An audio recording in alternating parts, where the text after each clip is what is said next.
Well, greetings everybody, and welcome to this week's edition of the Inworld Review. Um, we got four of us on the city this week to chat away here. Well, strictly speaking, we haven't got a guest, but we do have Pet Love Pet Shop with us to join in the chat, so to speak. And we're just going to do a little roundup of things that have been going on recently. Um, it's a bit of a lazy time. Everybody's too busy at festivals or getting stuck in the election queues or something like that, aren't they? Anyway, let's introduce ourselves as normal. Name. I'm going berserk here, aren't I? Addle-headed. What's the name of that thing people get when they get addle-headed and old? I don't know. Alzheimer's. Oh yeah, it must be that. Yeah, Yeah, that's right. or the other one, the Dementia. dementia. That's it. Yeah. I'm Okay. demented. Milder demented. Yes. So, I doubt it. That sounds differently. I have an old aunt that is that doesn't dement, sound right. That sounds like a Second Life surname. and she sounds very different, Mel, from you. Let me tell you. Oh dear, I better start making rude remarks about the place. Right. Okay, so my name is Mal Burns. I'm joined on my left here by my co-host Tosha Tyran. Welcome, Tosha. Hi, Mel.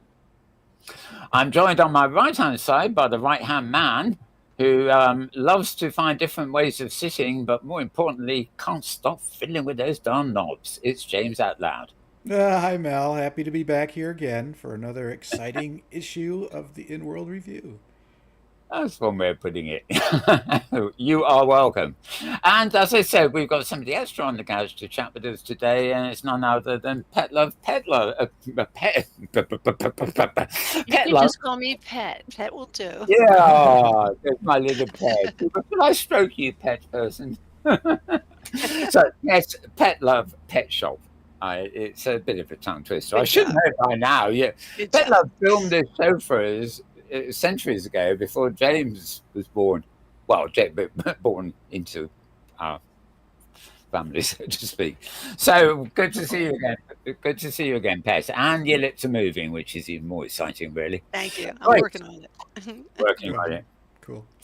Okay, so the plan this week, even though we haven't got a guest now because of language difficulties, really, but or at least I think it's because of language difficulties.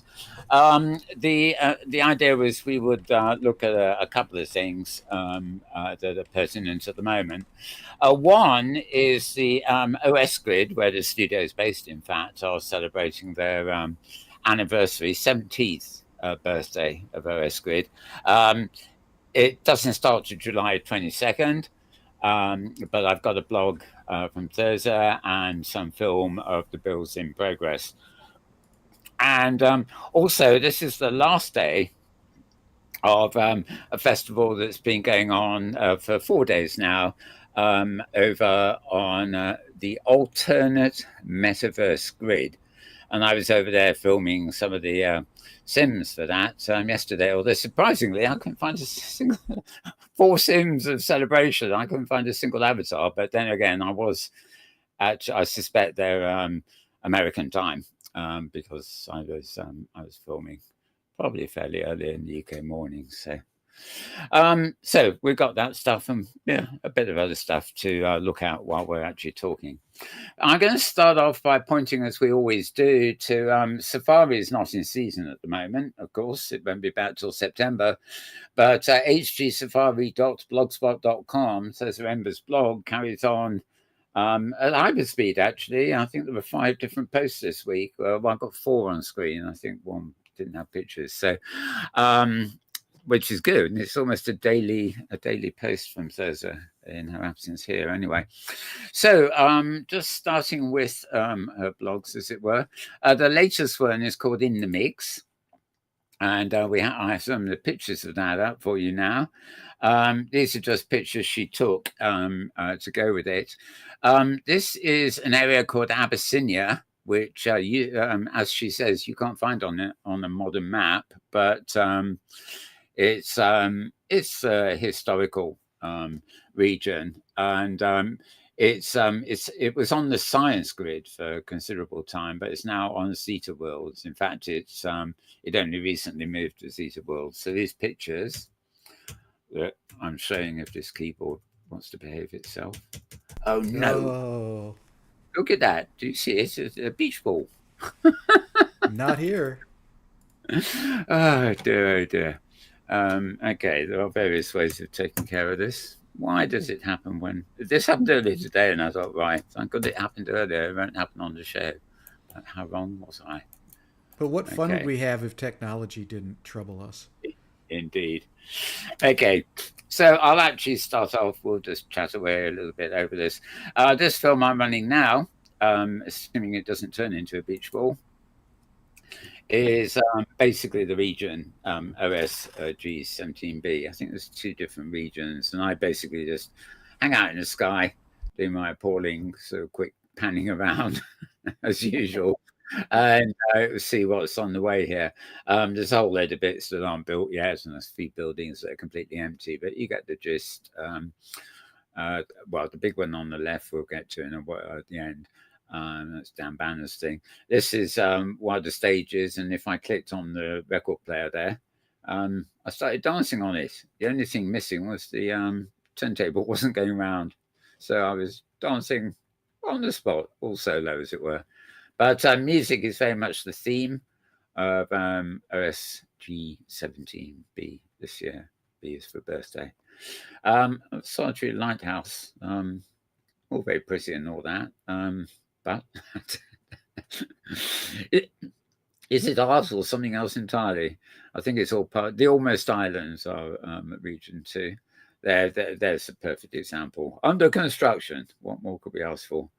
Oh, this looks nice. There's nothing hung yet, but I like that logo on the Gavez Dios Art Gallery. Nice building too. This is very picturesque. This is Victoria Logan's area, and she doesn't unfortunately speak English very well, so we weren't able to actually get her on the show. But nice, very nice sort of. I love these spirally staircases and things. I remember days when I played with Prims and tried to do that myself with disastrous results, I think is the best expression. Oh no. Well, It's hard. It's harder than it looks sometimes. it is. Yeah. Yeah. Somebody ought to write a song to be a Prim Mangler. Torturer of Prims. That's the title I want. So the virtual Pink Floyd are on the screen in now. I don't know whether that's licensed or not, but yeah, and music is the theme. It seems that most people thought that the idea is to just make a stage and decorate it. There we are. Definitely music there. 3 pianos, not much else. I think this is just a modified copy of the other gallery we saw a minute ago. There's slightly more in this one, but oh no, it's different now. I think about it. It wasn't worth going snooping around because there's not enough there yet. This tower is quite interesting. I can imagine spending a lot of time there, going up floor by floor, and you finding different boxes you can pick up on each floor, and presumably more to come.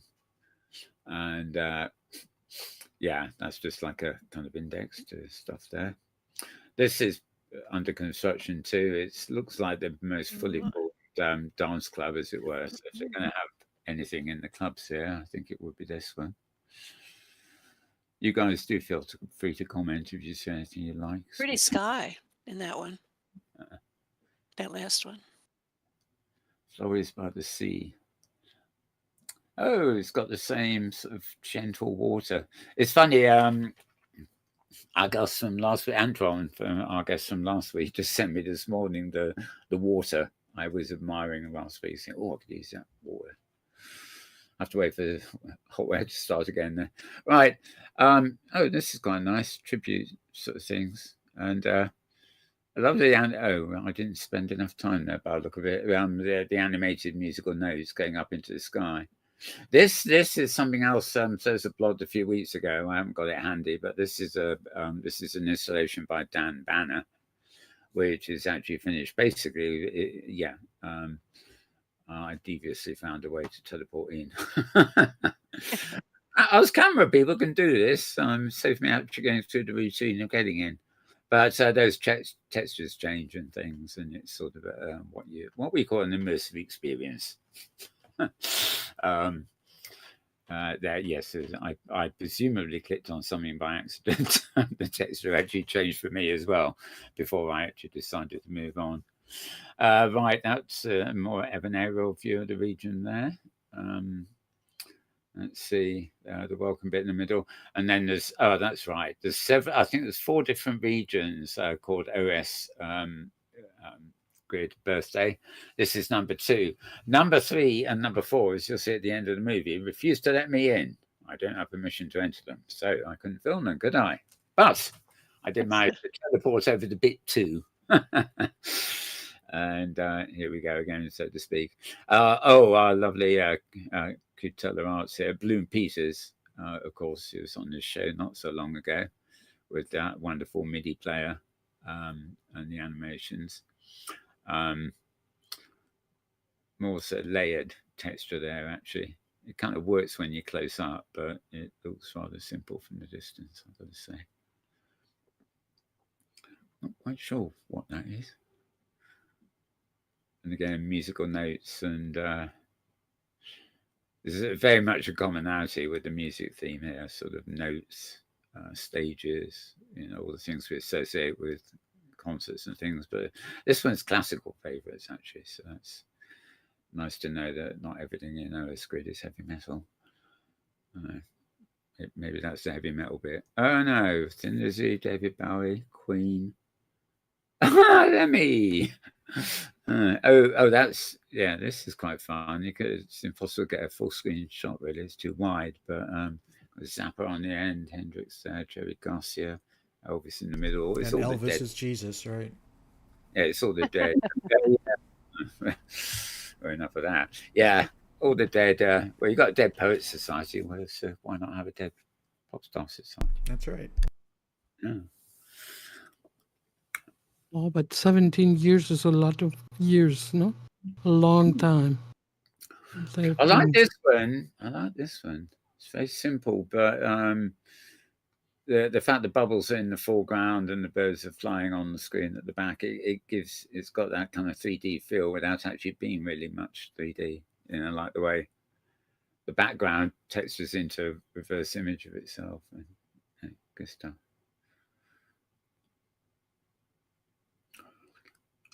Where am I landing next? He asks himself. There we go. More guitars, musical. This is quite loud. It's quite nice, actually, but if you look at it, there's not really that much to it. It does stand out. Do you mean loud visually or loud with sound? Loud visually. I have no idea what sound, if any, was coming out of it, to be honest. Okay. I didn't really, even if I put the sound on here, there's no sound on my film. So. Yep. This is quaint. How to do vegetation infused with psychedelia. That's an interesting thing you can do in virtual worlds. This is I don't know what's happening here, but this is obviously some kind of tutorial or experience you go into, a bit more complex than it looks. Standing on keyboards and playing them, I think, by the look of it.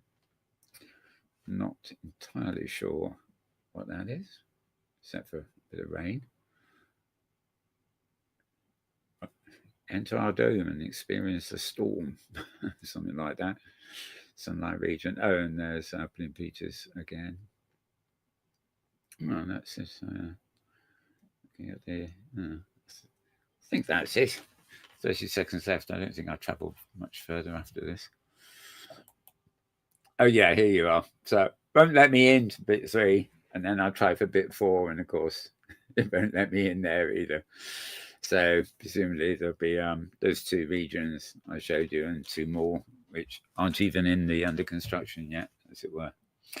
So yeah, that was okay. So I'm going to move quickly to. Oh, looks like I have to relaunch it. I'll find it here quickly. Just relaunching my Safari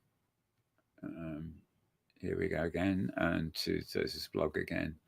So yes, those are some pictures of the birthday there. Pretty much the similar places we've been. That's Victoria, the entrance to Victoria Logan's bit. One of the adverts for the festival itself, or the birthday, I should say. And I've got, what is up with Safari on the Mac? I've got a wheelie again. Right, remember this happened? I had to kill it. I don't know what's happening here. I'm going to actually let it keep running, and I'm going to come back to this screen, which is separate. Okay, so that's 1737. Okay, this is the right order. Okay, well, do either of you guys know anything about this? Did you get to visit it in the last couple of days or anything, Tosha? Did you? No. No, it's considering they put something on like this, it's odd that it's only 4 days. And as I said, the fact there's nobody there when I went there, I'm just putting down to the fact that I went in UK hours, and I suspect their grid time is US time. We'll get it playing anyway. It's quite a lot sort of here. It is moving. It's just taking its time. There we are. So 11th through 14th, alternate metaverse grid. I keep saying alternative metaverse grid, and every time I type that in, I get grid not found. Alternate metaverse. Very colourful anyway.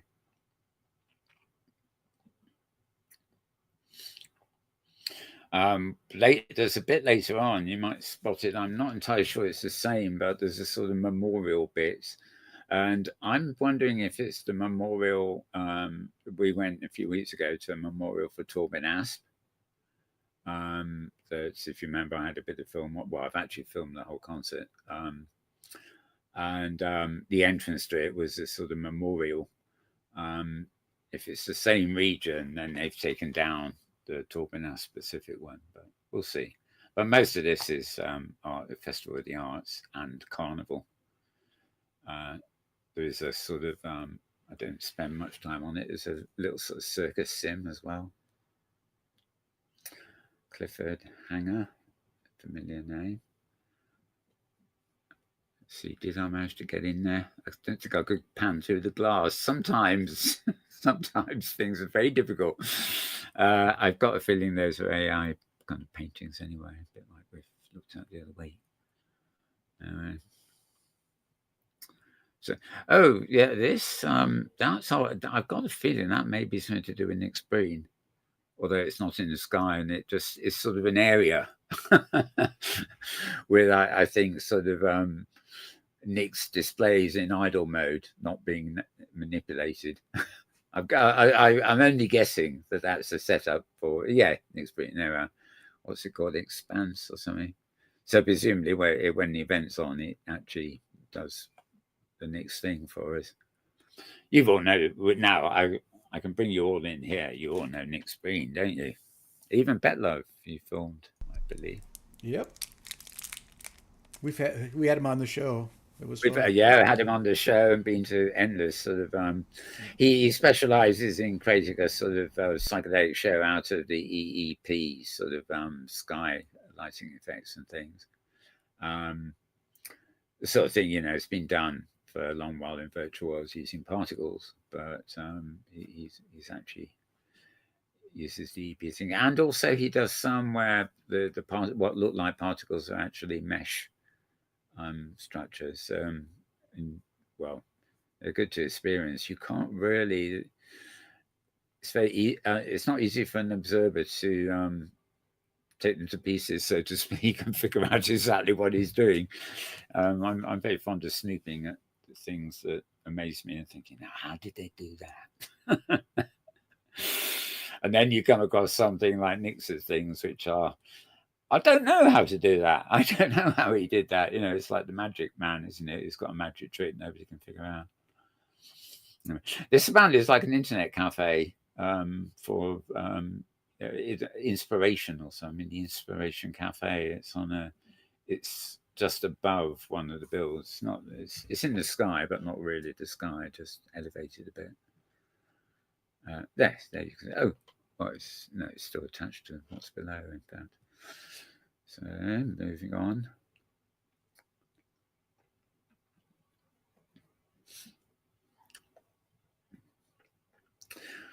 I'm not actually seeing any write-ups of this. I mean, obviously Thursday's write-up was there, but again, like the OS Grid thing, it's a kind of preview.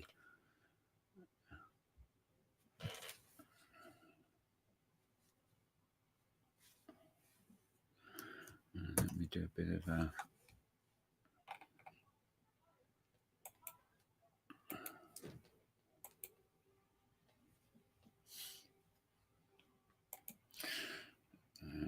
get rid of Safari again.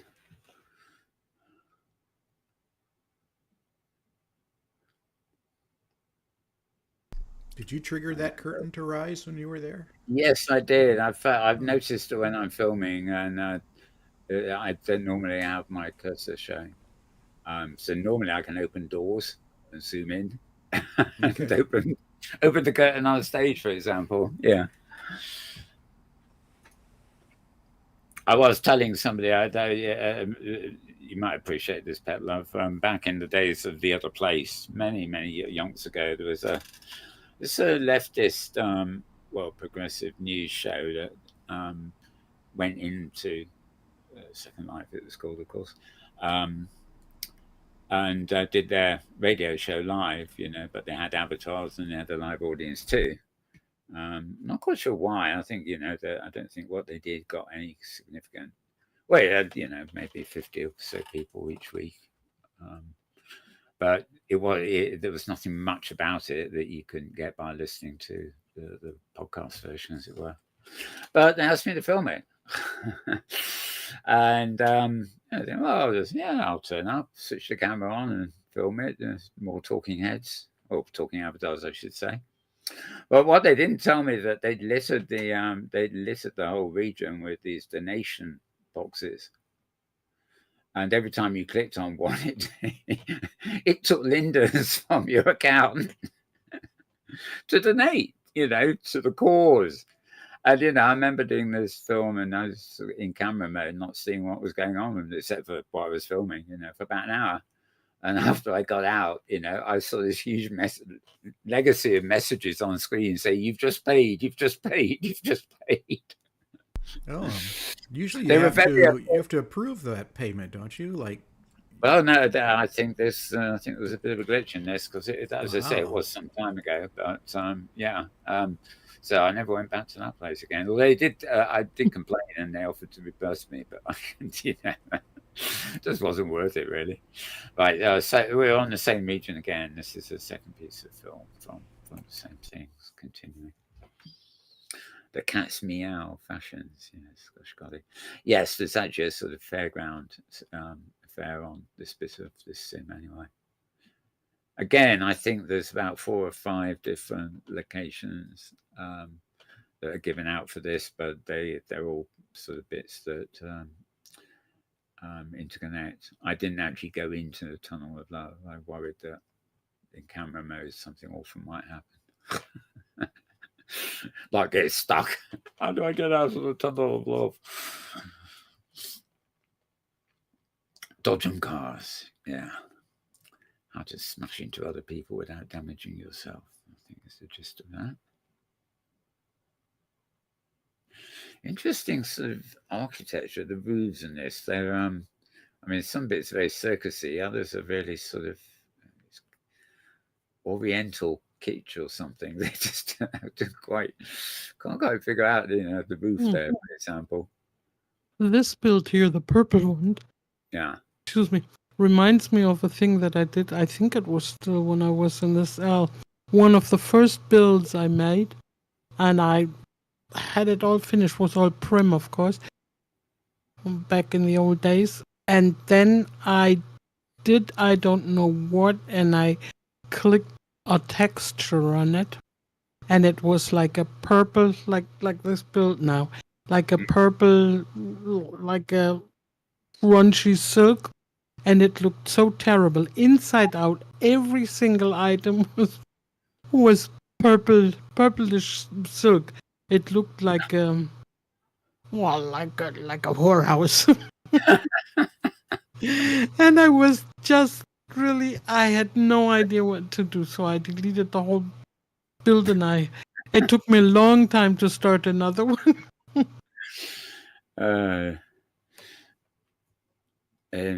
Praise of bad taste architecture, eh? Well, I'm obviously everybody's most upset about events in America the last 24 hours.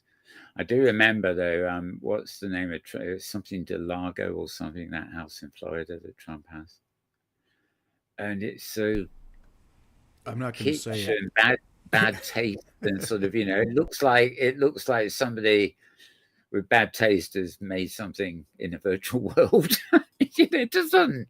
How can anybody want to live in that thing?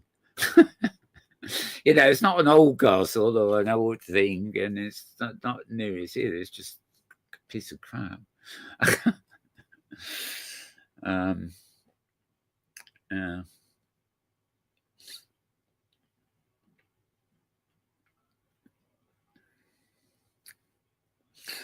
So this bit, I had a long draw distance, but it obviously took its time to res. It was waiting for my camera to actually zoom in before it was willing to actually show anything. So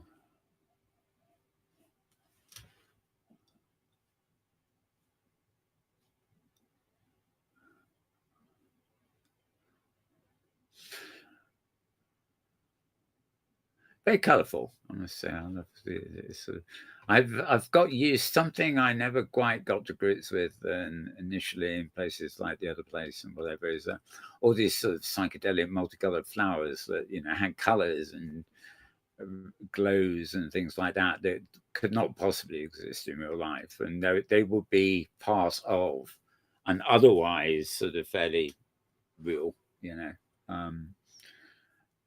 design. But I got used to them over time. You just got to accept that, like being on an alien planet, that you could have like a desert, and you could have a forest that was just like Earth. But if the lighting conditions on an alien planet were different, they'd actually look different, So it's all permissible,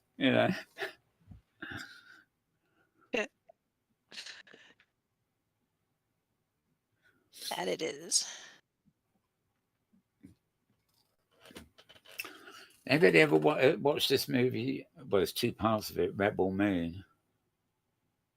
I tried, but I couldn't stick with it. I watched the first one months ago, and then I finally last night got managed to. It's Zack Snyder or something. He's meant to be a superstar, and that movie was meant to be, far better than Star Wars and Trek and everything else. And watching the second part 2 yesterday was just such a disappointment. It's just not good at all. I mean, as a director, he's done much better things, but stunted language and all sorts. But yeah, it didn't grip me at all. I don't know why. No. But, yeah. It's the pacing and the dialogue. The dialogue probably wasn't too bad, but the pacing, and it was a very small world. It's sort of. Believe it or not, my mind's gone blank. There was something about it that in here on the film just now that reminded of a scene from that, but I forgot what it was. It reminded me of some really awful scene that you think with that kind of budget they'd have done a wee bit better. Okay, but that's it for my films of the week, so to speak. So you guys have got to talk about something other than listen to me. What do you think? What do you think from what you saw today? Is anything that struck you on the film now? I know we didn't go there, but anything you guys? Oh, frankly, not really. Love it, Tosha. If anybody's going to say it like it is. I hate to admit it, but I don't know what movie you're talking about. What was it called again? Oh, it's Rebel Moon. Rebel Moon, and it's a Star Wars or a Star. Well, Star Wars, right? No. It's by a director called Zack Snyder. Okay. And when it was originally announced, the first one was about a year ago, I think. It was billed as his vision, a proper vision of like something like Star Wars or whatever. Okay. All right. But from being an experienced director, I don't know what his vision was, but it didn't work out. And James couldn't even cope with the first one, from what he was saying there, I think. Right. But I actually remember watching it, but I also forget what it was about. I forget what happened in it. So when I started, Deep impression, huh? yeah. So when I looked at movie number 2, the sequel, last night, I couldn't remember where I was starting from, for one thing. How did all this get here? And what was what was the cliffhanger? I don't know if I can remember. And if anything, it was less gripping than the first. The first, I seem to remember, had a fairly. Well, I'm going to look for it now. I want to see a bad movie. Yeah, okay. It was visually interesting, but the tropes were so familiar. The evil empire, the rural backworld young woman who had incredible powers, and I thought, this is rehashing old territory. But that was just me. Yeah, I'm not at all a fan of science fiction, any kind, because exactly for that reason, it's always like almost world's end, and then there comes to be something new, but it really never is anything new. They always tell the same old freaking story again, Strong, wonderful guys, beautiful women, and special powers and all. They don't. There is twins. And then it bruises. and there is no really new idea. If there would be once a new idea how to organize society all together in a different way or something like that, okay, maybe I could, look at it. But all the other things. No. It's almost in the last 20 years or so, everything, especially otherwise, it's become dystopian. So true. Or close to it, and of course, superheroes have taken over. So, I mean, the difference, it's better to read a comic than watch one of those movies, but, it's, they're an ilk of something. I've been getting a whole load of, up until in the 70s, basically, I worked in comic books, publishing, producing, etc. And I've been looking recently, going back in time, as it were, to see what people are doing now, and and I keep looking at these things and hang on, this thing hasn't changed in 40 years? I'm sure if it's filmed, it's got better special effects. There's more artists and art styles around. There's more writers around, but they're still obsessed with the same characters. It's not the case in Europe. In France, you've got bande dessinée, and they're a very different mentality. But the American stuff, it's superhero comics equals superheroes, and there's a few graphic novels that go beyond that now, but most of the time it's just another, as what James described as, a regurgitation of formula. Well, I have a question. It looks like you're streaming something. Are we meant to be watching this? Yes, you are. I mean, it's just it's just something in the background, really. This actually is a sim by an artist called Art Oluja. I don't know much about him at all, but it sure is pretty. Right. I like this pretty art. This is the science fiction I like walking into. Well, this is a strange planet, but it's mighty interesting. Yeah, but like Tosha, I actually love science fiction, but and I must admit, back in the 70s, the Dangerous Vision stuff, the Harlan Ellison anthologies, gripped me. But no, I like to think of it as people often look to science fiction to sort of visualize the future, and if you look at things like Star Trek, for example, you had the communicator. Well, now of course we've got communicators of our own, and in the cultural, abstract. Do you remember Dick Tracy, the comic strip? Dick Tracy. He was a detective. Yeah, I do. And he had a watch, and he made phone calls on it. And this was back in the 60s, 50s even. Yeah.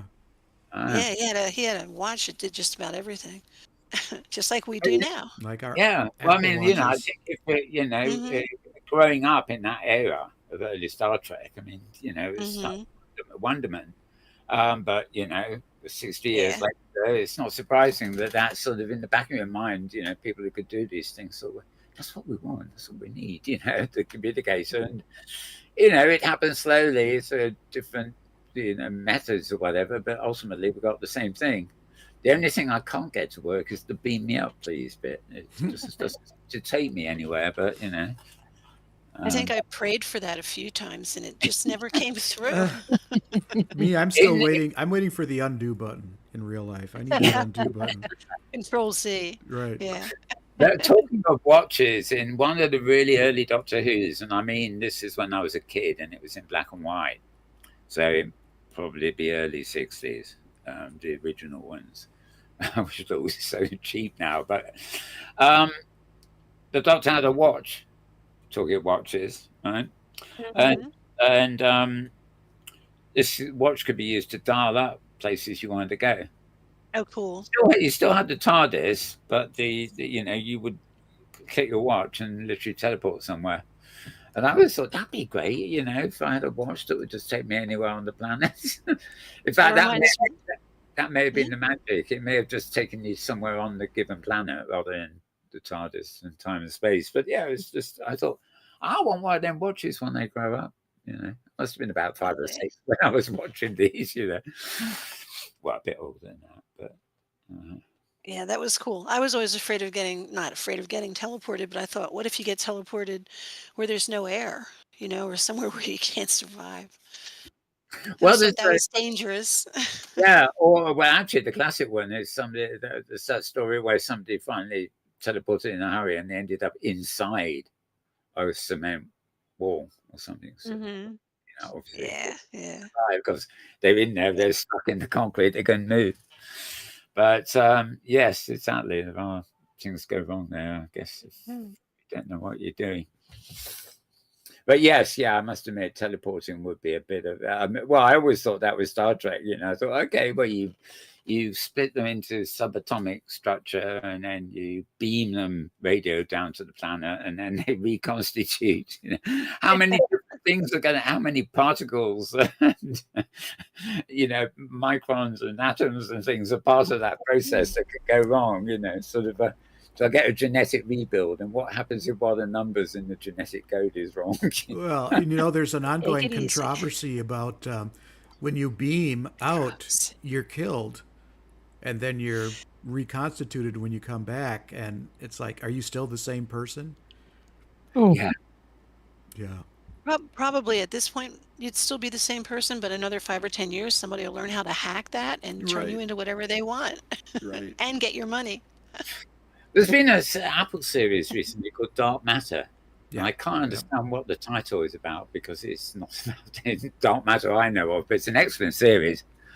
And again, on principle is that you don't really find out the real twist at the end. But I mean, sort of parallel worlds, alternative universes, every microsecond that we're alive, our decision to do one thing or another is generating another aspect of or something. And the question of whether after, say, 10 years, yourself in one reality and yourself in the other reality are still the same person. You're still grown out of the person that was the same 10 years ago. But at the moment of the split, you are following separate. That's interesting. That was Dark Matter? Yeah, it's called Dark Matter. I mean, although it's nothing about dark matter, it's actually, though it is interesting because it is about I'm having a good day today, aren't I? Quantum mechanics, quantum entanglement is the underlying theme. But I remember when it came out, the reviews said, this is kind of serious stuff. They're not doing any of the, normal jumping between worlds business. I remember hearing about it, and I wanted to watch it. Then I forgot about it. Never saw it. So I'm glad you brought it up. Yeah, it's a good one. Hunt it down. Yeah. Well, it's that's on Apple TV. I think. Okay. I download all these anyway, so I can always play it to you using this with bad sound. What was it? Oh, yeah, this is sorry. These again, I'm just playing without sound. These are really just good examples of things done in OpenSynth, but particularly on the arty side.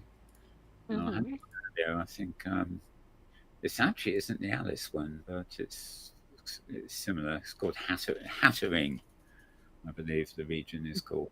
The other one we just saw was made by Lauro Destiny, wasn't it? Yes. Oh, so yes, I meant to mention that. It was Lux Asterna was the name of the region. Because she really does amazing stuff. Cool.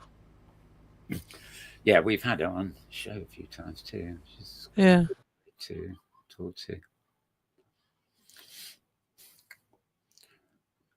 Back to people here. These buildings are all contrivances. I do actually. I don't play audio here, mostly because it's so bad, and we want to talk over it anyway. But this has a really majestic audio playing behind it. Not what you think of as a fairy tale soundtrack, but a bit spooky, in fact. Fairy tale soundtrack. Yeah, that sounds nice. Yeah. Well, at the risk of upsetting people who need perfect music. Lovely. But as you heard, it's not very good quality sound because it's coming. No, but it was a nice tune. Yeah, exactly. It's coming by my microphone. Yeah. Sometimes I play them. Yeah, that's also the video. So I don't know. Sabina Valeska, whoever that might be. Mm-hmm. No, I'm gonna. We really do have to keep talking over this one. This film I had ready quite some weeks ago now. This was 21st of March this year, of course, and the opening of this group exhibition. It was on war, migration, and the environment. Quite serious stuff. It was on Hypergrid. This film is nearly 3 hours long. Yeah. If you look at the bottom of the credits here on the left-hand side, you will see a certain Tosha Ryran there. But you've forgotten you're in it. But I'm going to, I obviously can't play this, but I'm going to leave it playing just so something's playing behind us still. And also I'll fast forward a bit as we move along, if it wants me to. Hello. Oh, okay. Right. It's quite interesting because there's a lot of talking in this, and some of it is narrating in English, some of it's in Italian, and whatever. This was the opening party itself. So Hypergrid is not strictly speaking an Italian grid, but it is the servers in Italy. The guy who runs it is in Italy. No. The servers not in Italy. The servers are mostly in Germany, which has nothing to do with the language. The thing is that it started out perfectly international.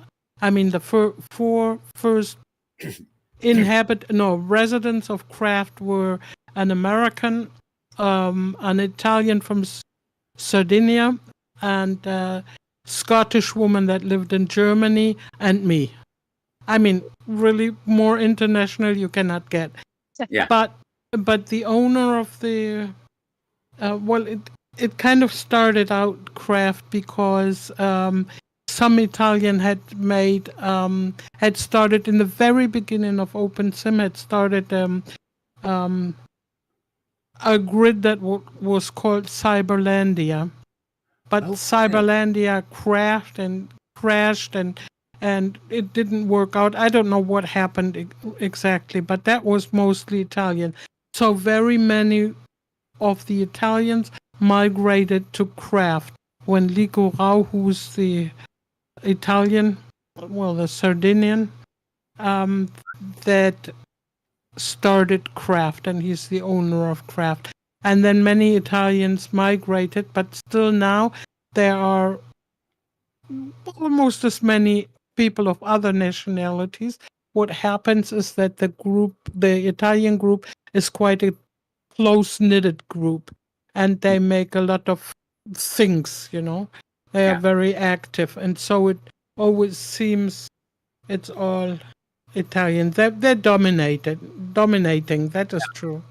But it's not true that it's all, it's an Italian grid, not much less. I remember, don't know if I knew the at the time, but I remember when craft began, really, and you know, as an observer watching the news, and I don't have a good business announcing it. It didn't give any impression of being an Italian grid at all. It was like arts and craft, and this was, instead of called arts grid, it was called craft grid. You know, it was predominantly a place for creators, and I think it's just the fact that I guess, as you say, there's quite a few Italians there. It's basically taken on. They really are rather dominant, the Italians. But anyways, like I said, there are, you know, many different things.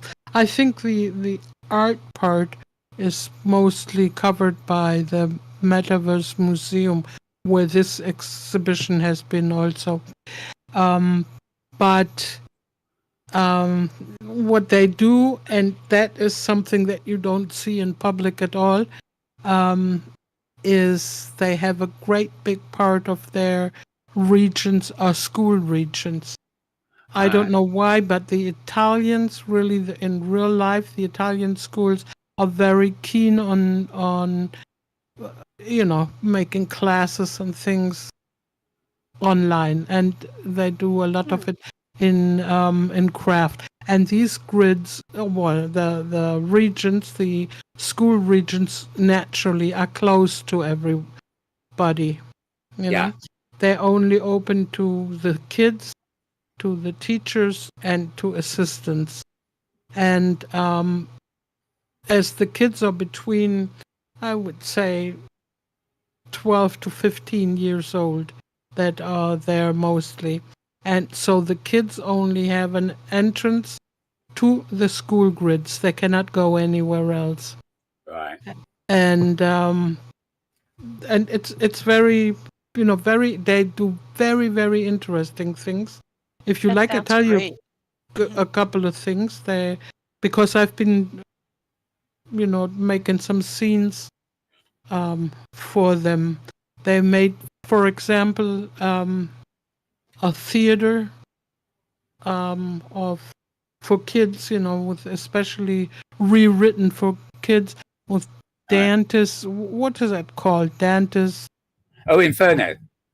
Dante's Inferno. Yeah, exactly.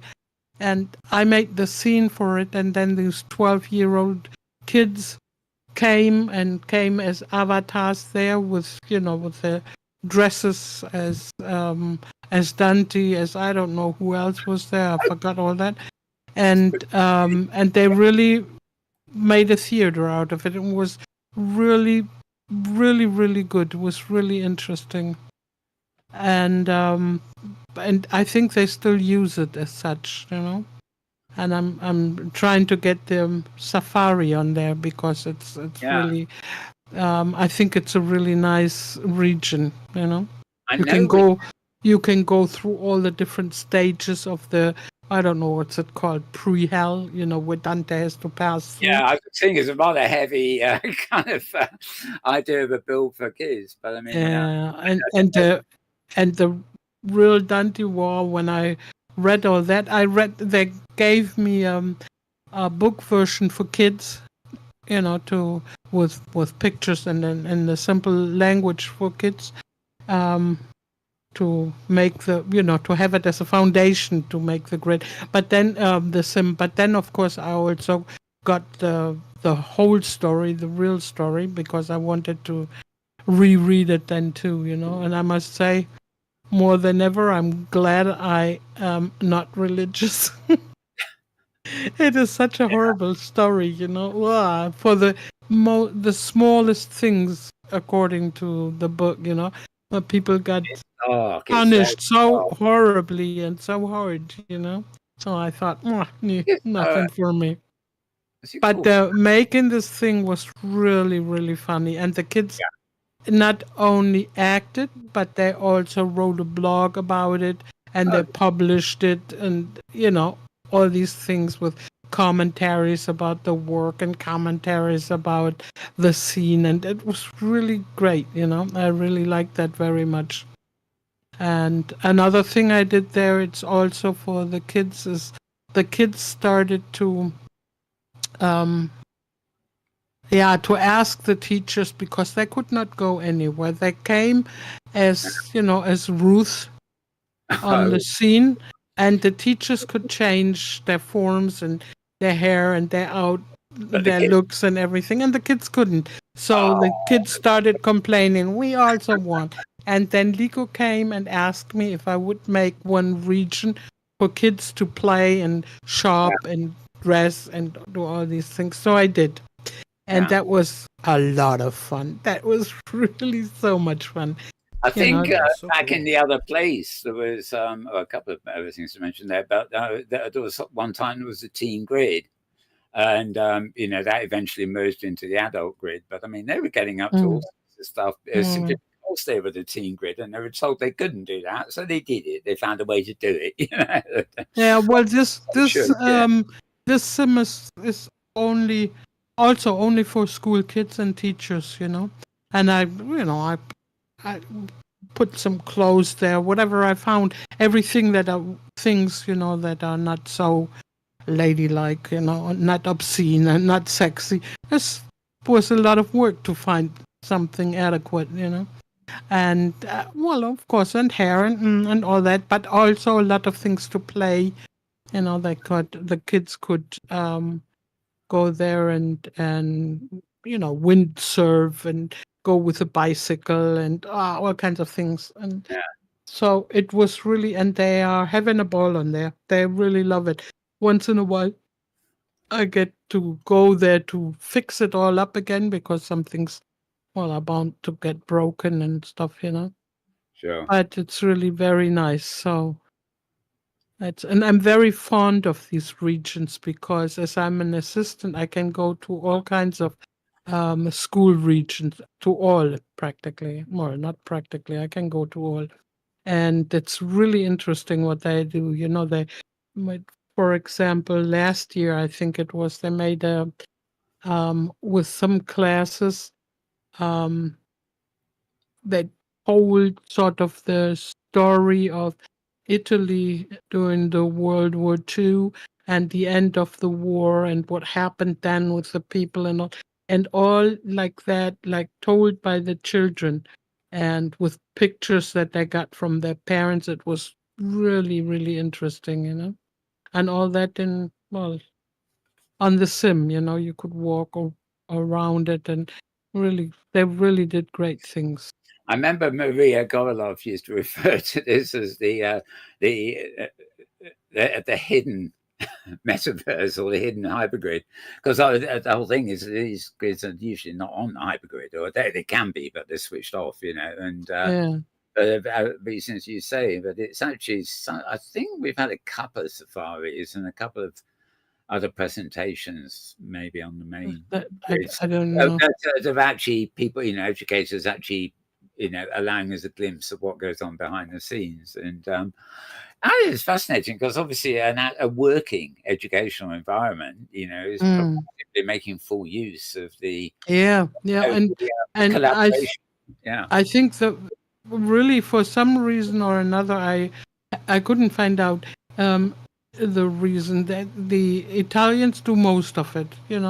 They make most use of it with kids and for school. And they had also other things there, I cannot recall them all, and I don't want to bore you either, but it's really, they really do fantastic things, So like music classes, and, where the kids can go and, in kind of games, they have to solve puzzles and stuff like that. And it was really, really fantastic. I really like that. Yeah.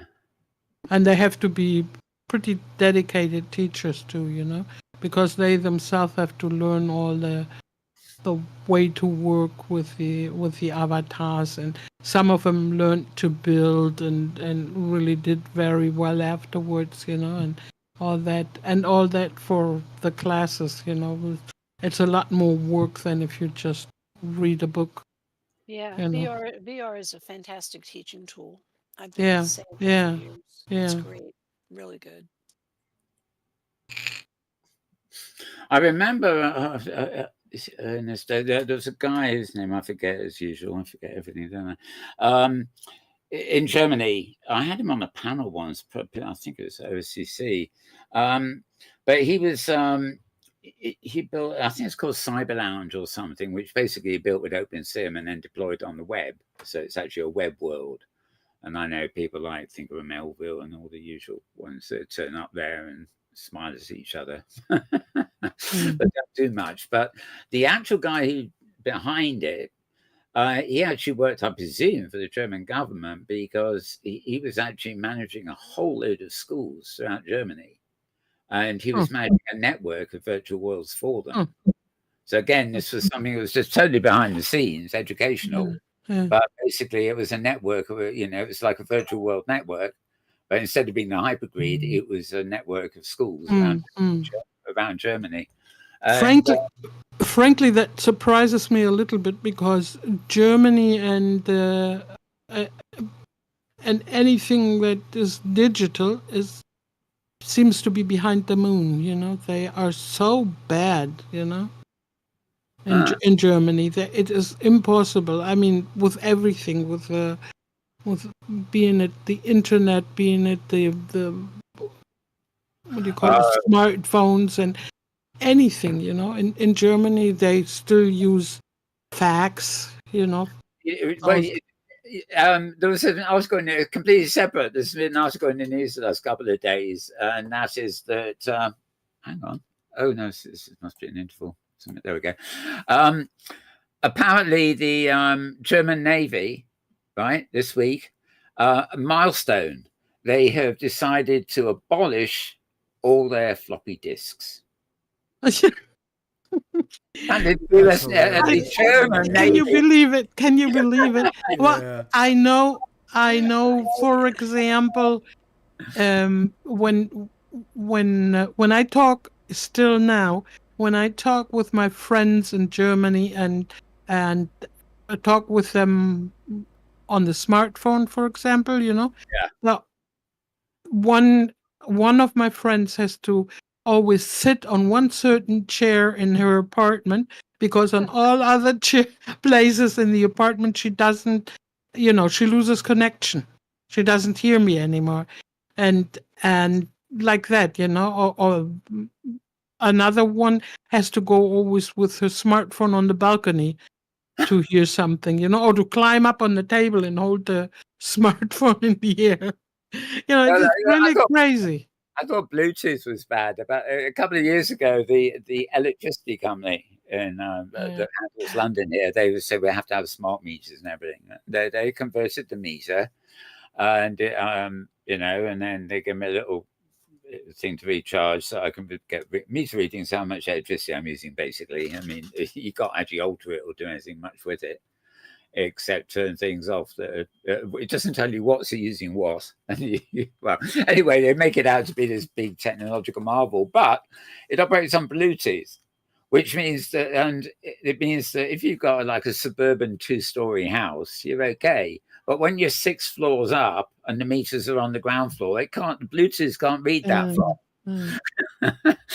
And it's even I've got a glucose sensor and things that sends a Bluetooth signal to my phone, but it can go through walls, but it won't go through things like a freezer or a cooker, the metal.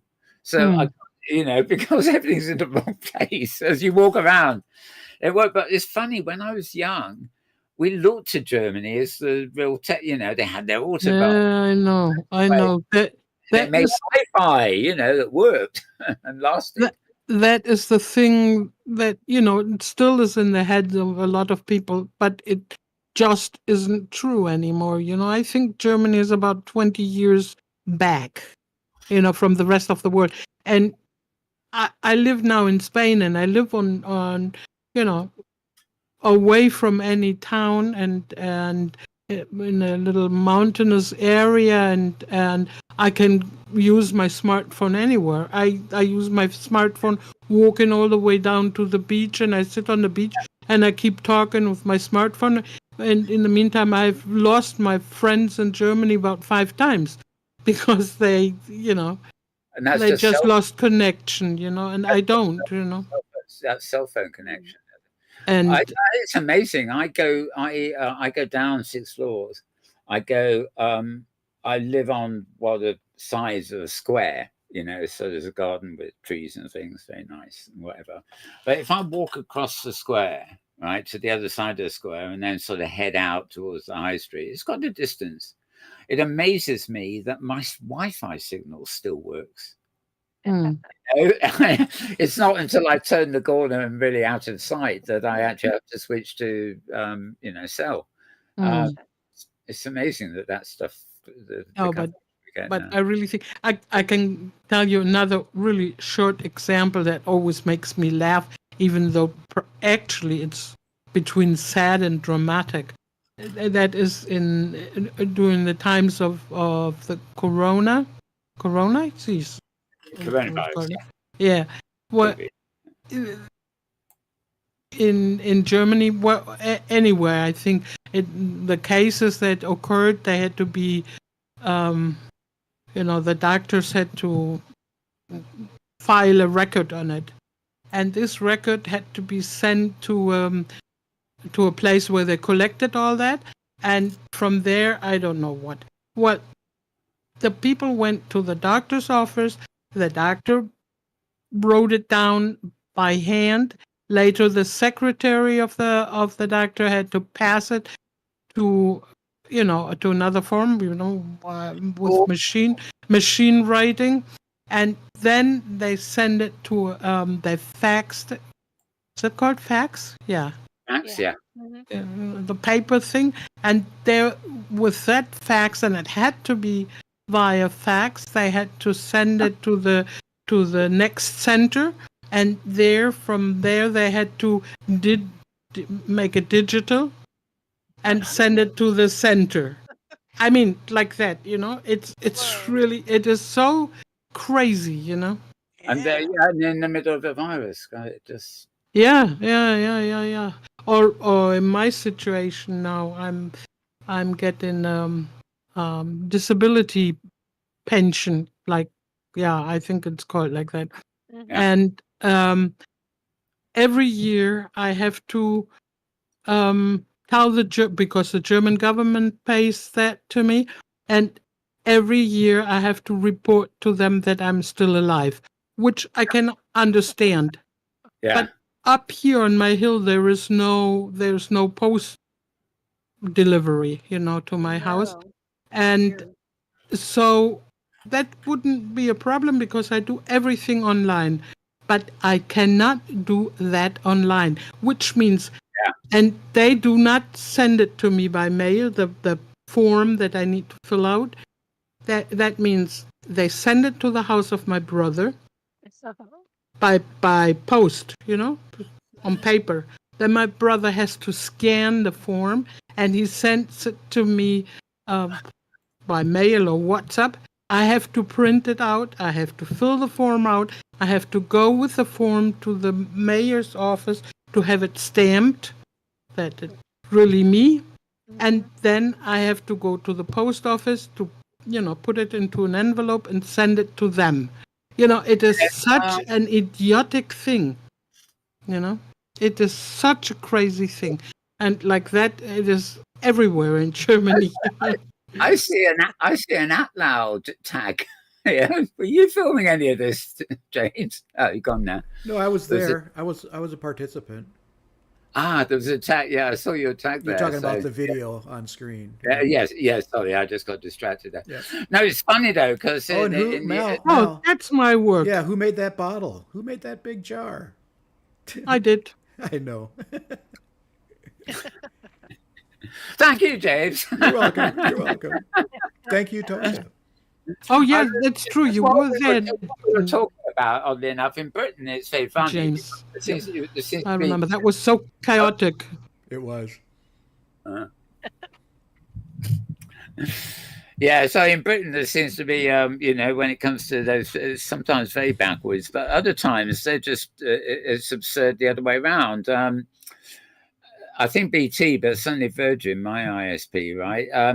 I used to use on Windows a program called WinFax, so I could send fax. This is ages ago. I hadn't used it for ages. But of course, fax went down the old-fashioned telephone lines, right? Yeah. Well, what they've done now is, in my case, Virgin, and I think BT are doing a similar things. What they're doing is they're still charging people for a landline, separate from broadband, but they're actually replacing the landline with a connection that goes through your broadband hub. And pensioners and old timers in the world have been going up the wall, because this actually means your telephone line is now being routed through your broadband. You can't send or receive faxes. You know, all the things that you used to be able to do on a boring copper wire telephone line can't be done anymore, because they've changed the link. And, there are people, basically pensioners and things like that, who don't have broadband and probably don't really want it, now find they can't do things because their telephone doesn't work because they haven't got a modem.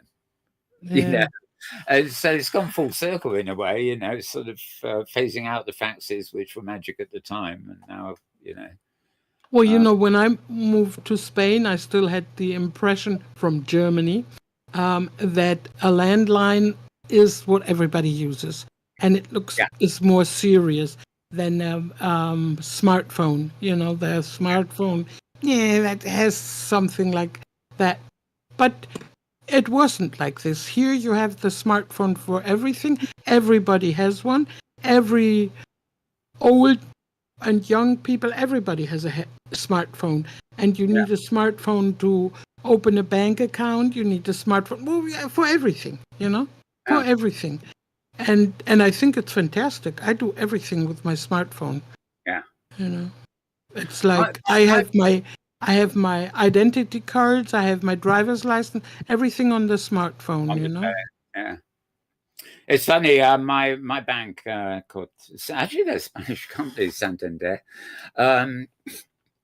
They've the local branch, or actually all their branches, are closing down. They're going to be turning into work hubs or something.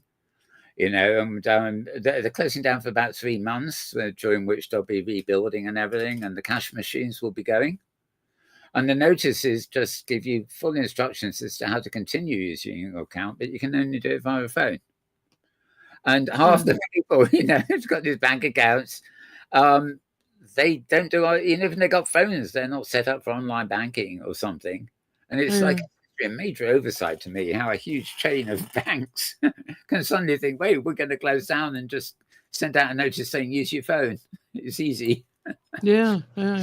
But here, there she is. Your film now, look. Tosha Ryran. Yeah, it's really interesting made. I've seen that. Those sites from the inside out, they look very interesting. So this is a nice coincidence that you have you in this film too, of course. And so long. Yeah, it is. We're 1 hour 20 in, and I'm just that's about halfway point. I'm just skipping forward when it gets boring, Oh, okay. Find a different bit, so we go, underwater bit. Oh, eyes underwater. It's a bit spooky, Don't tell me you did this too, did you? Fishes and eyes. Oh, odd. Yeah, it looks like I missed quite a lot on this, actually. Yeah, I enjoyed that exhibit a lot. It was quite good.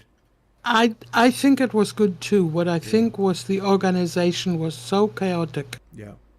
That you almost couldn't follow it. That the translation more than anything was just horrible.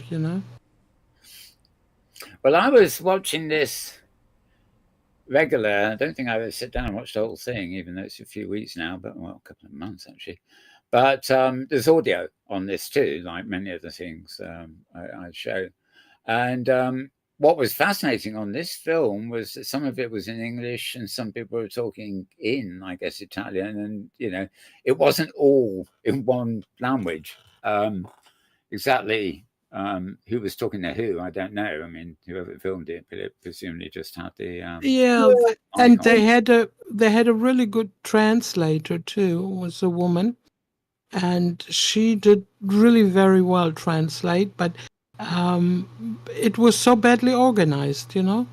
Some things were translated, other were not, and then it was translated by voice, then it was translated by chat, and it was terrible.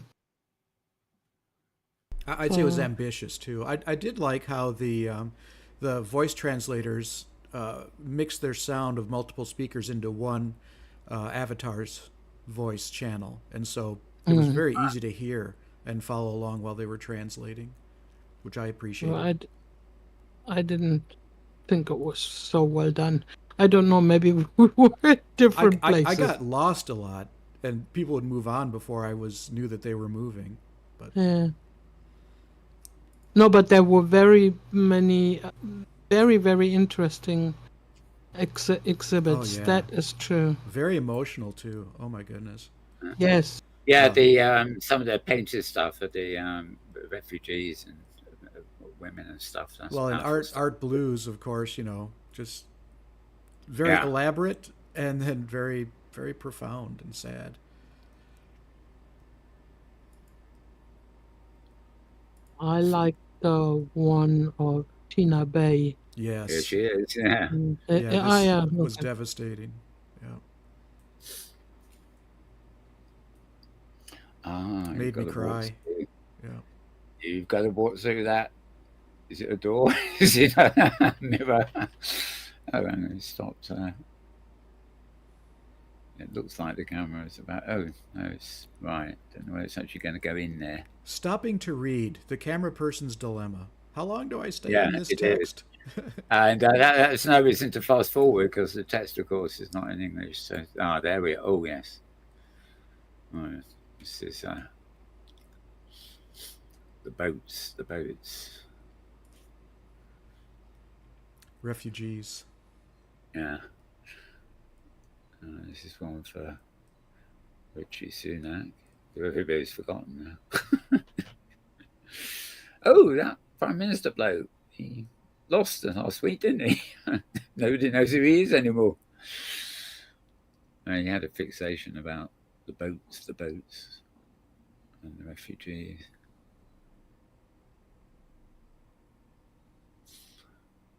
Oh, yeah, this is...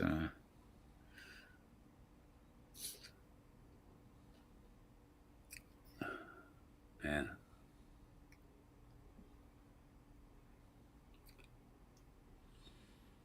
Another camera person's dilemma, camming out behind something. into blackness. Oh, and Putin with his gas line. Oh, I'd like to have seen this. I missed this. It was good. Who's that guy? That's Zelensky. That's Zelensky. Yep.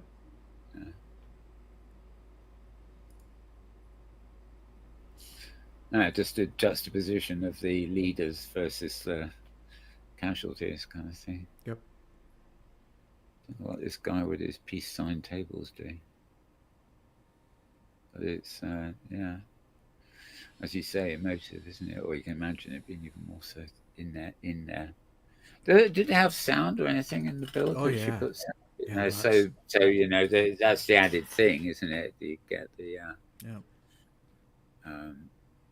evocative music. So Mel, we're about 30 seconds from a wolf. Oh, well, yes. So actually, well, considering we're doing this on our own, we'll let the wolf happen. Oh, because all right. Well, we don't need it, but for those of you at home who don't know what we're talking about, right, we have well, we're not sure whether it's a big angry dog or whether it's an actual wolf. His head is popping through the curtain at the left-hand side of the stage, which means he's on screen right now, Mal. Yeah, this means he's hungry. And when he's hungry, he tells us that we are not to continue this show for too much longer because he howls at us. There he goes. Yeah, you want your dinner? Oh, We'll wow. be with you within half an hour. Yeah, just calm down, boy. He doesn't like redheads, and so that's James. You're in trouble.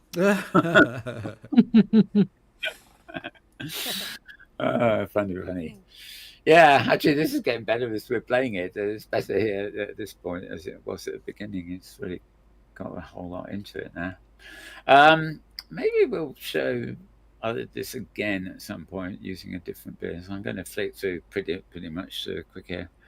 I'm going to flick through bits very quickly, so it's about an hour here. So I'll just really go through quite quick to get an idea of the variety. And you guys can keep on talking. I haven't heard that much from you, Pet Love. I've just been taking it all in, Mal. It's really been interesting. Yeah. Because obviously there's I mean, I know you're around a lot more in OpenSim now, but I presume you weren't at this event, for example. It's sort of. When did this event take place? This was actually in March, so it's a couple of months ago. So sorry I missed it. I wish I could go see it. Yeah. Yeah. Oddly enough, I come across these things and sort of I suddenly find about often that the one thing here in OpenSim on the Hypergrid that is not greatly effective. We've got OpenSim World, but not everybody uses it.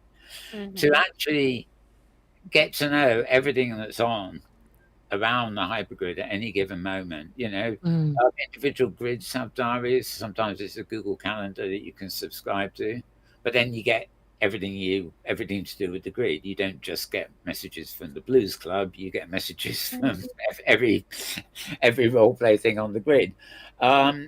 It's very, very difficult to search the Hypergrid, and if some people announce in Discord, others announce in Facebook, others announce in OpenSim. Right. I like to think I'm on top of everything, and I keep thinking, oh shit, but Pet, this exhibition, I think you can still see it in really? In the Metaverse, the Museum of Metaverse. Okay. Thank you. Oh, right. They're actually on the Hypergrid, aren't they? So it's all in their region, was it, Tosha? Yeah. Right. And that is because, as far as I know, they have almost everything that they ever had on exhibition. They have it still there out for people to see. Mm-hmm. And which grid is this? Is this on? Did you say Metaverse? No, it's on Craft. Craft. Oh, okay, great. Yeah. Okay. In fact, it's called MDM, Museo del Metaverso. Awesome. So the grid is actually called Craft World, and it was craft-world.org. Yeah. And then MDM is the actual region. Oh, yeah. I know that grid. I've gotten some good stuff there. Yeah. Excellent. Thank you. Yes, nice. Okay. Yeah. Somebody sometimes has got to do something about the what's on thing, because I get so annoyed. Oh, there's a nice little book here.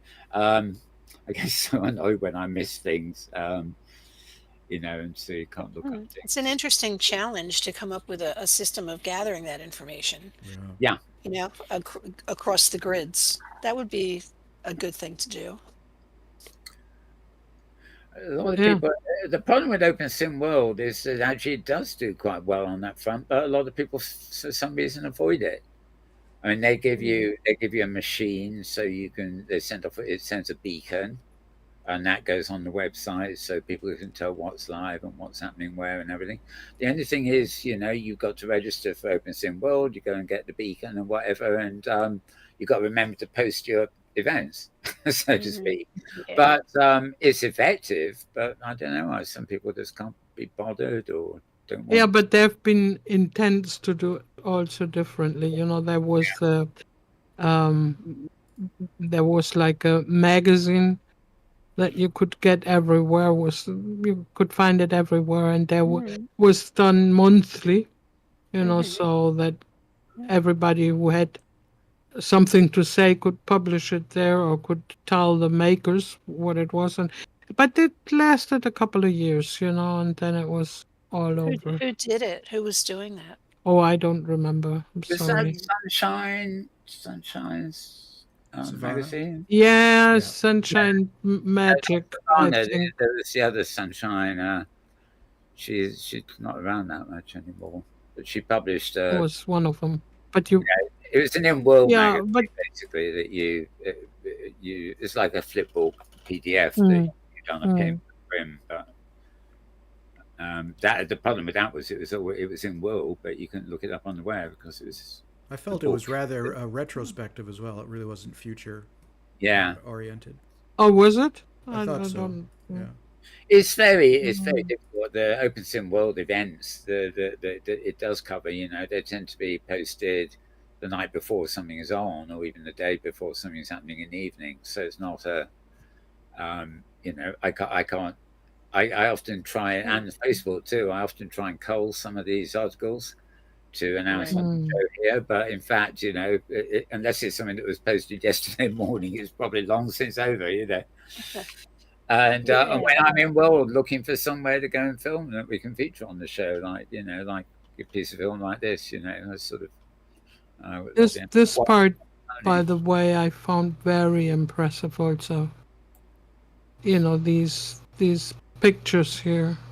Yeah.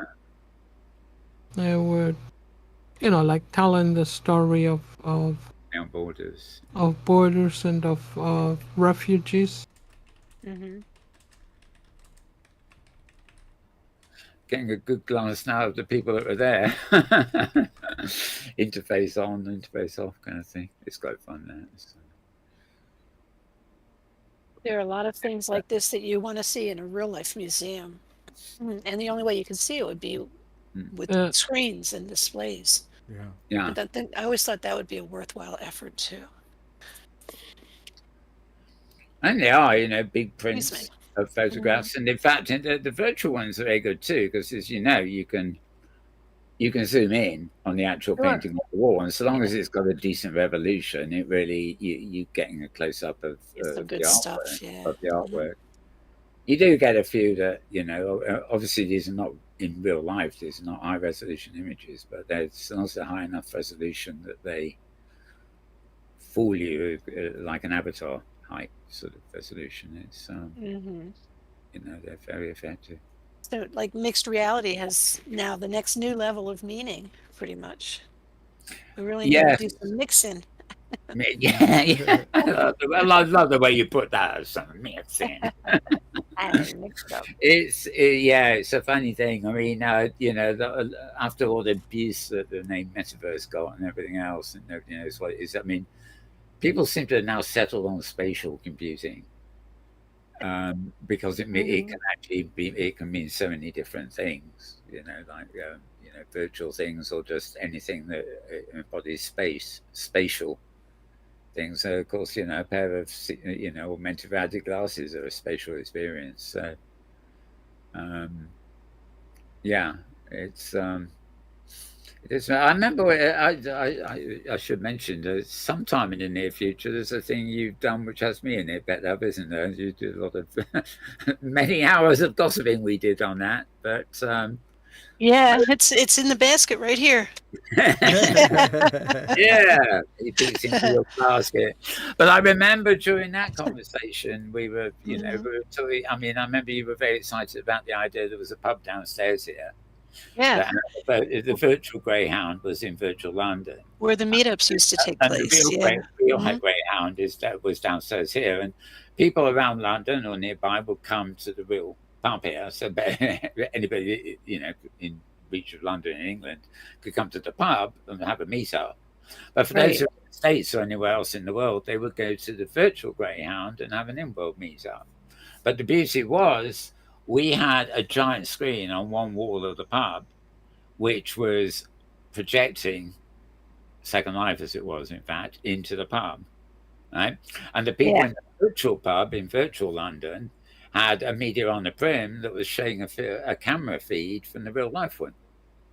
So I distinctly remember, after a while, people settled into it and they'd be having drinks and talking to other people. And then you see that, the space is quite free there. You could walk up to the big screen, which was taller than you were. and your real organic self was literally at the edge of this virtual environment, and an avatar would walk up to you doing the same thing until they were in your face, and they start talking to you. Yeah. And, you know, it's that was That's great.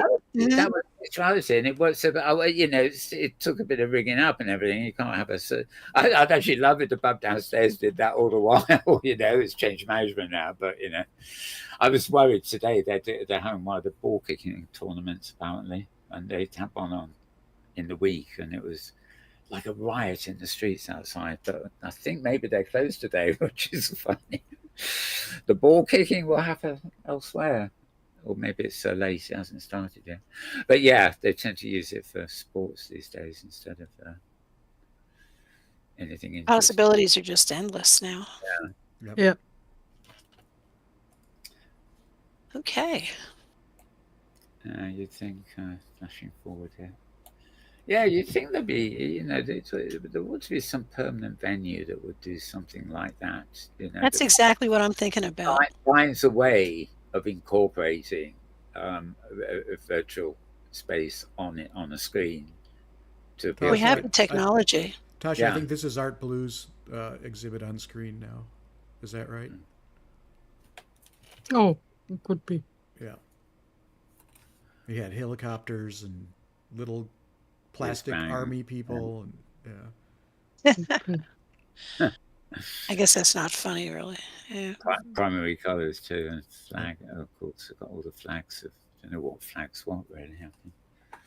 I can never tell them apart. I know the British one, except I even think it's the British one when it's upside down. I really don't know the subtlety. I don't even know the subtleties of it. Sorry.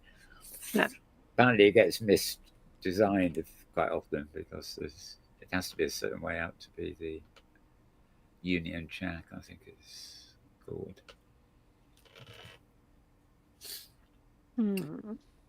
Okay. I suppose the good thing is the camera here is settling on down in places so we can skip forward easily. God, they're spending a lot of time there, aren't they? Ah, okay. There's another little bit more forward. Considering we don't actually have any official guests, we're having a nice old time looking at all this. It's really interesting. For those of you who thought I was silent for a few minutes, I actually went and fed the dog, by the way. What? I sort of conjured up some food and teleported it over to him. Okay. So shut up. It's a subplot of the narrative. I see. Yeah, am I too obscure for our listeners? That is a question. Probably am actually. But there you go. Oh, this looks good. Let me get back to the beginning of this. Oh, this is Valecos Bonito. He, of course, he did something like HIE first, didn't he? Vela, I was calling it. The particles. Yep.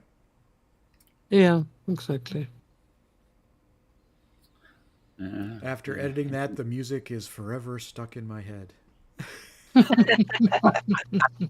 I bet we'll see the one we had to do several takes of. Yep, I had to do a reshoot. Yeah. Right. Oh, that was the reshoot guy. Right. Yeah, yeah. Maybe the less said about him, the better.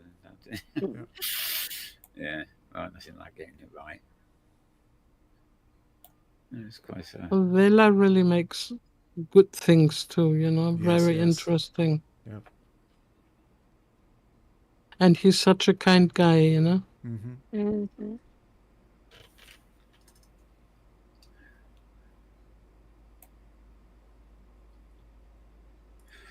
I actually remember liking the music they sent me for those. I think all 4 of the performances that had the music. Okay, well, oh, it's fiery.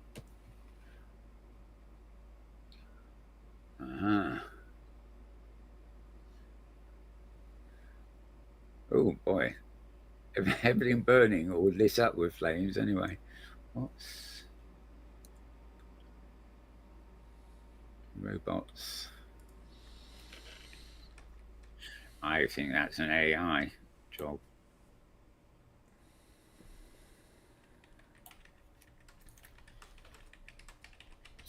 I always thought AI was an exclamation balloon invented by Marvel Comics. Ooh, Okay, the What in wolf. the world? I think we may have shut the wolf up, but Oh, I see the wolf back there. It's behind your oh yeah, seat. he's still there. But I mean, Yeah. The, he's the, been fed. the But wolf is followed by the cricket that's followed by the clocks. Well, where's the Ah. cricket? no, that That was the cricket. cricket you I heard know. in I want to see a real cricket. Well, and I want to see a virtual Ah, cricket now. Oh, when whether we want to be around when the clocks start, I don't know. It's from Right. that Pink Floyd. It's not time, isn't it? The Pink Floyd time.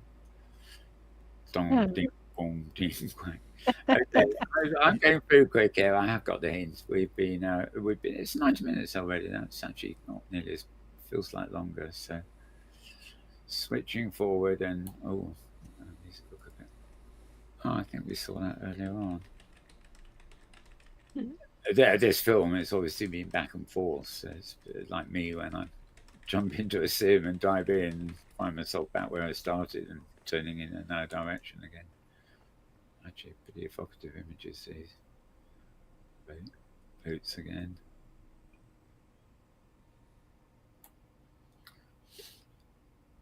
Ooh. Ooh. Yeah. See what you mean by emotive. I haven't seen these ones.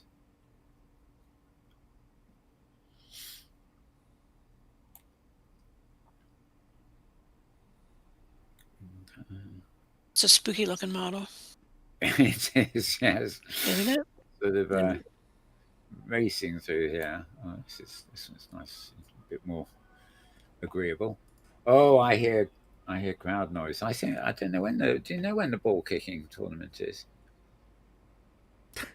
I have Do you? no Oh, you idea. probably don't. Are you asking Alexa? No, it's actually you Alexa, won't be. No, Tosha would know because Britain is playing Spain basically, can I trigger and Alexa? it's the final. It's the final. You see. All right. But all the pubs and the government's allowed the pubs to stay open to 1 in the morning, so I'm dreading that. It was noisy enough at the semi-final a few days ago. It finished, and then there was more or less silence, and suddenly, and I thought a whole army had invaded, and this was just one pub downstairs. They were far better off having Second Life on their screen than bloody ball kicking. But a lot of people like kicking balls, apparently.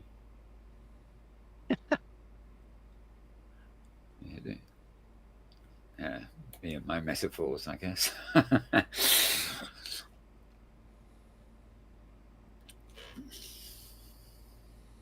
Yeah, soccer. Well, it was a pleasure to be here, Mal. I'm sorry I wasn't more talkative.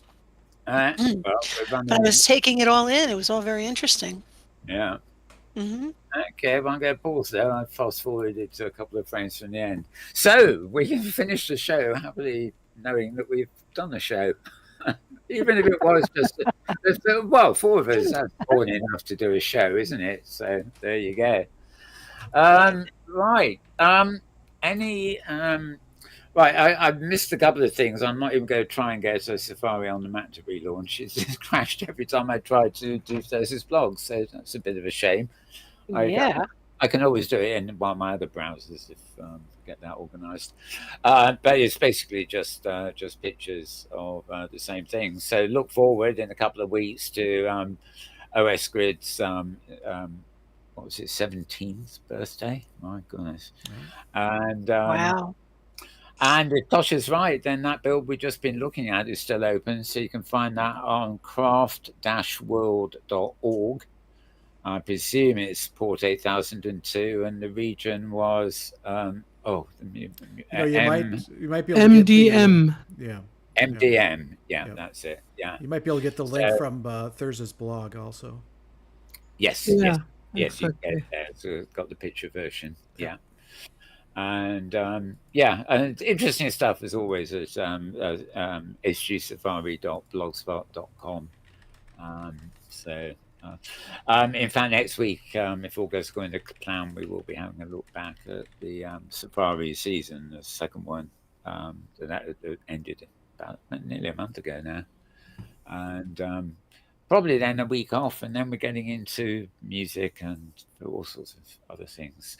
So I think that's it for now. Any closing thoughts from any of you? Pet Love? Just thank you. It was fun to be here. Did you say something about talking Oh, about it was nice to have you, Pet. Thank you. A new film or something you were going to mention? Oh, I had an idea for a goofy film. I'll keep you posted. Okay. Oh, okay. I thought you were going to mention something at the end there. Okay. Well, wonderful to see you. So I'm going to sign off from all of us. Goodbye from me, of course. So thank you very much to Pet Love Pet Shop. See, I'm not slurring like I did at the beginning. Pet. Yeah. Thank you. And thank you to my wonderful co-host, Tosha Tyran. Thank you, Tosha. My pleasure. And thank you to the right-hand person, James Atlloud. Thank you, James. Sure thing, Mel. And you probably know my sign out by now anyway, but if I don't do it, then there's no finality to the experience, is there? So I wish you all a very good morning, a very good afternoon, a very good evening, and indeed a good tomorrow, depending on wherever and whenever you are. And it's a wrap.